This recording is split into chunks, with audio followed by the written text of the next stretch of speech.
Hai, Assalamualaikum warahmatullahi wabarakatuh. Selamat datang kembali di mata pelajaran sosiologi. Hari ini, Bunda akan menyampaikan lanjutan materi kelompok sosial, yaitu tentang jenis-jenis kelompok sosial. Disimak baik-baik ya videonya. Pada kesempatan kali ini, Bunda akan membahas mengenai jenis-jenis dari kelompok sosial. Ada apa saja? Nah, sebenarnya di dalam masyarakat itu ada dua jenis kelompok sosial, yaitu ada kelompok sosial teratur dan juga ada kelompok sosial tidak teratur. Nah, yang akan kita bahas pertama kali adalah kelompok sosial teratur dulu ya. Definisi dari kelompok sosial teratur yaitu adalah kelompok yang memang strukturnya jelas, kemudian perannya jelas, dan juga norma di dalamnya juga jelas. Dan di dalam kelompok sosial teratur ada beberapa kelompok sosial.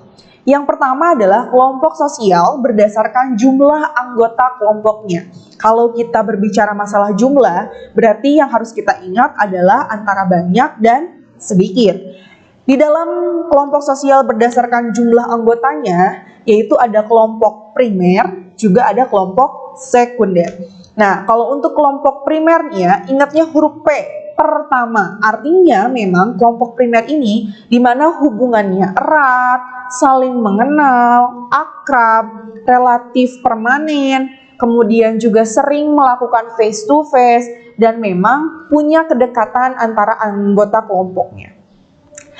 Kemudian selanjutnya adalah kelompok sekunder. Sekunder artinya second, berarti setelah begitu ya.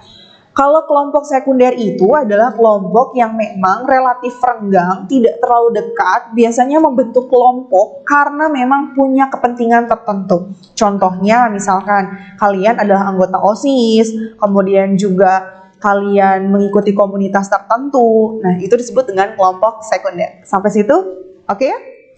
Di dalam kelompok sosial teratur juga ada kelompok sosial berdasarkan derajat organisasinya.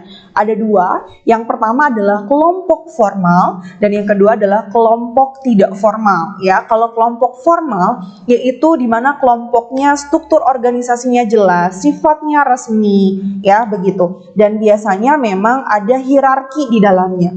Nah, kalau misalkan kelompok sosial tidak formal, artinya memang ini tidak resmi dan biasanya kelompok sosial ini terbentuk berdasarkan dari pengalaman-pengalaman di antara anggota kelompoknya.